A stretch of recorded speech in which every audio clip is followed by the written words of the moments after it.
قرآن کریم کی ایک آیت مبارکہ کا ایک حصہ تلاوت کیا۔ اللہ رب العزت ایمان والوں کو مخاطب کر کے ارشاد فرماتے ہیں،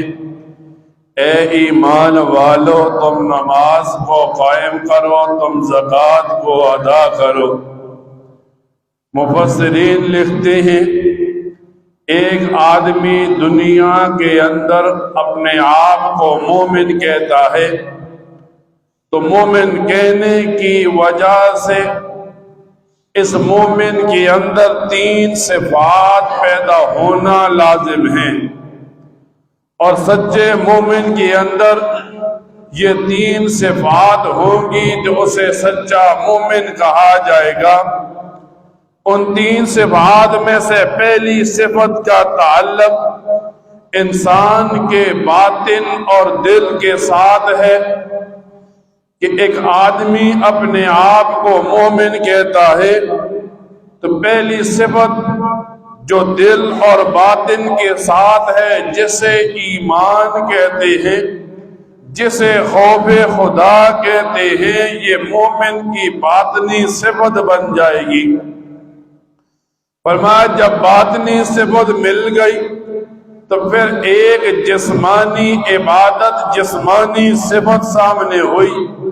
جسے نماز کہتے ہیں، جسے روزہ کہتے ہیں۔ یہ ایک مومن کی ظاہری جسمانی صفت بن گئی، اور جب یہ 2 صفات مکمل ہوئی تو مسلمان کی تیسری صفت مالی عبادت بن گئی، جسے زکوٰۃ کہتے ہیں۔ اور جب آدمی میں یہ تینوں صفات پوری ہو جائیں اور آدمی ان صفات کو اپنا اوڑھنا بچھونا بنا لے تو یہ آدمی دنیا میں بھی کامیاب ہے، آخرت میں بھی کامیاب ہے۔ یوں آتا ہے کتابوں کے اندر، قرآن کریم کی تفاسیر لکھنے والے لکھتے ہیں قیامت کا دن ہوگا،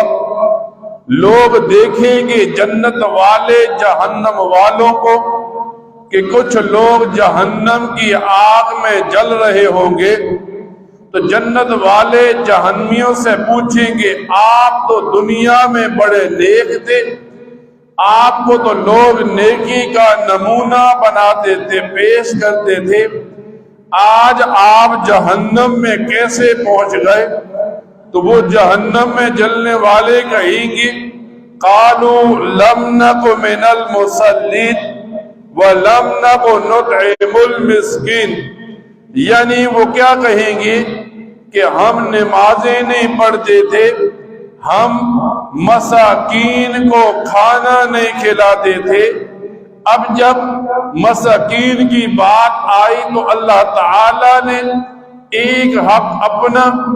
ایک حق غیر یعنی بندے کا سامنے رکھ کر جہنم میں ڈال دیا۔ جب مسلمان دنیا میں آیا تو اس کے سامنے مثالیں رکھی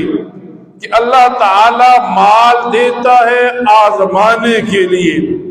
کچھ لوگوں کے پاس مال آتا ہے وہ دنیا آخرت میں کامیاب، کچھ لوگوں کے پاس مال آتا ہے وہ دنیا آخرت میں ناکام ہوتے ہیں۔ پھر مثال پیش کی، نبی کریم صلی اللہ علیہ وسلم کے زمانے میں سیدنا حضرت ابو بکر صدیق کی مثال پیش کی کہ جس آدمی نے دین کے لیے اپنے گھر کا سارا مال لا کر رکھ دیا،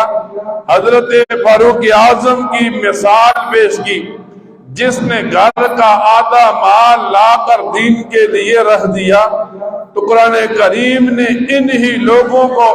رضی اللہ عنہم ورضوا عنہ، اللہ ان سے راضی، یہ اللہ سے راضی ہونے کا انعام دے دیا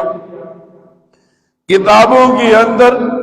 اور پھر قرآن کریم کے اندر اللہ تعالی نے زکوٰۃ اور